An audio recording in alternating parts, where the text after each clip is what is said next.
Un chef d'entreprise qui est aussi professionnel de santé et donc qui doit être accompagné, en fait, sur divers sujets et notamment ce sujet de stock qui est notre cœur d'expertise. Mmh. Et bon, ce stock, je pense qu'il devient encore plus important pour un moment phare de la vie d'une officine, c'est Oui. parfois la cession ou l'acquisition, selon du côté où on se place. Et donc j'aimerais qu'on moi je le vois, le stock est souvent, un sujet, parfois un sujet qui se passe très bien, parfois un sujet qui peut même devenir un sujet de friction, Oui. entre acquéreurs et vendeurs. Voilà, il y a une valorisation théorique, il y a quelque chose qui est marqué dans le bilan, il y a quelque chose qui est convenu dans les actes. Mmh. Nous, on convient d'une fourchette de stock, on dit que Mmh. le stock, il devrait être compris entre temps et temps. Et parfois, bon, il peut y avoir des incompréhensions, donc je pense que c'est bien qu'aujourd'hui on en discute pour que Mmh. les gens aient les choses en tête.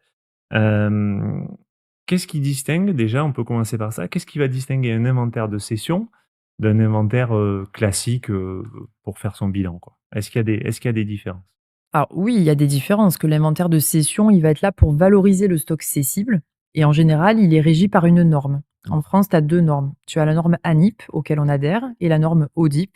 Après, il y a aussi des inventoristes qui n'ont pas du tout de norme. Donc, OK.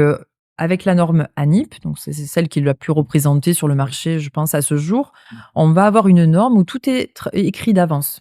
D'accord. Donc l'avantage, c'est que le client soit l'acquéreur ou que historiquement le client soit le vendeur. En fait, pour nous, il y a pas de sujet.